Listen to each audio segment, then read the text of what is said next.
Saya rasa tidak mungkin ya kalau ada tamu bertamu di rumah kita, even itu orang yang sudah kita kenal akrab, langsung kita bawa ke ruang tempat tidur kita.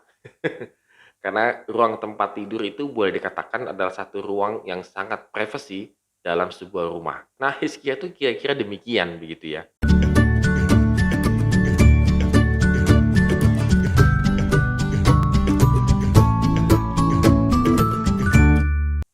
Shalom Good Readers, hari ini kita kembali tetap semangat, tetap positif, tetap sukacita dalam menghadapi dan memasuki kehidupan kita yang baru pada hari ini. Dan hari ini kita akan merenungkan dari 2 Raja-Raja pasal 20 ayat 12 sampai dengan yang ke-21. Ya, Good Readers, saya rasa tidak mungkin ya kalau ada tamu bertamu di rumah kita, even itu orang yang sudah kita kenal akrab, langsung kita bawa ke ruang tempat tidur kita. Karena ruang tempat tidur itu boleh dikatakan adalah satu ruang yang sangat privasi dalam sebuah rumah. Kayaknya tidak mungkin, jarang lah itu terjadi. Ini loh tempat tidur gue sama istri gue sama anak-anak gue. Sepertinya itu agak-agak jarang ya, karena ini adalah satu ruang yang sangat privasi. Nah, kalau kita tadi lihat Hizkia, nah Hizkia itu kira-kira demikian begitu ya. Jadi ketika Raja Babel itu datang menengok Hizkia yang sedang sakit, tapi itu dalam kemungkinan besar dia sedang sakit itu sudah mulai menjelang kesembuhan begitu. Maka Hizkia dengan gagah perkasa begitu ya, itu malah memperlihatkan segala sesuatunya. Gedung harta bendanya, emas peraknya, rempah-rempah, minyak yang berharga, gedung persenjataannya, dan juga boleh dikatakan pembendaharaannya, tempat keuangannya begitu ya, dan juga tempat kekuasaannya. Iya, bagi saya ini agak aneh begitu ya, karena Raja Babel ini kan cuma kunjungan, "Eh, gimana lu sakit? Udah sehat?" Tiba-tiba langsung dibawa untuk melihat-melihat semuanya dengan sangat lengkap. Dan apakah Hizkia sadar atau tidak sadar memperlihatkan hal ini? Nah, kita lihat ini. Lalu kemudian Yesaya menegur pada Hizkia. Nah, Hizkia cuma tanya, "Itu ngapain datang ke sini?" gitu Raja Babel. Lalu dengan bangganya Hizkia menunjukkan bahwa gue sudah nunjukin semua-semuanya loh kepada Raja Babel.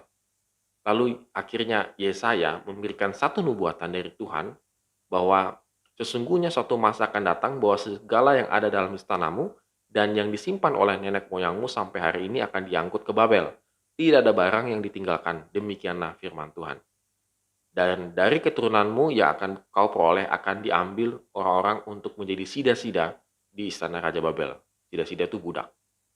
Jadi memang aneh, tiba-tiba karena Hizkia menceritakan hal itu, tiba-tiba keluar firman Tuhan suatu penghukuman yang sangat mengerikan sebenarnya. Kenapa hal ini bisa terjadi? Hizkia, pertama, dia tidak sadar bahwa dia sedang mempertontonkan kelemahan-kelemahannya kepada Raja Babel. Dengan dia memamerkan semua-semuanya itu, mungkin di satu sisi, dia ingin menunjukkan bahwa dia adalah seorang raja yang sangat berhasil. Yang kedua, adalah ini yang kemungkinan terjadi, yaitu Hizkia memang sengaja mempertontonkan duitnya dan lain sebagainya itu untuk menyatakan kepada Raja Babel bahwa aku adalah sekutu yang dapat diperhitungkan untuk menjadi sekutu kamu. Atau dengan kata lain, Hizkia sebenarnya itu sudah tidak lagi mengandalkan Tuhan dalam kehidupannya. Dia ingin bersekutu dengan Raja Babel supaya sepanjang dia memerintah kerajaannya, semuanya aman dan sentosa. Dan yang ketiga, Hizkia ternyata orang yang sangat egois. Malah dia memberikan satu statement yang luar biasa egoisnya. Asal ada damai dan keamanan seumur hidupku. Jadi yang penting selama gue memerintah, gue hidup, itu tidak terjadi. Tapi setelah gue meninggal, gue mati, itu terjadi, aku tidak peduli. Good Readers, dari sini kita bisa melihat betapa egoisnya eh, seorang bernama Hizkia yang memiliki prinsip yang penting gua aman. Dia tidak sadar dengan tingkah lakunya, keputusannya, dan lain sebagainya akan membawa dampak buruk bagi bangsanya. Tapi dia tidak peduli. Oleh karena itu, Good Readers, pada hari ini mari kita renungkan kehidupan kita. Kita mungkin seringkali mengambil satu keputusan, melakukan tindakan-tindakan yang ceroboh, yang memberikan dampak luar biasa dalam kehidupan kita, bahkan orang-orang di sekitar kita. Tetapi kita tidak peduli. Yang penting gua aman. di sini menjadi sebuah dosa yang luar biasa sebenarnya. Ini adalah dosa egois. Mari kita renungkan firman Tuhan pada hari ini, Gutierrez. Kalau memang kita termasuk orang yang sangat egois, yang penting gua aman, mari kita rubah. Mari kita ikut lagi jalan Tuhan. Supaya ketika kita salah melenceng dari jalan Tuhan, maka kita kembali lagi diluruskan oleh Tuhan. Sehingga hidup kita bukan berdampak buruk kepada orang lain, tetapi menjadi keteladanan yang hidup untuk kemuliaan Tuhan. Amin. Terima kasih telah menonton video ini. Have a nice day and God bless us.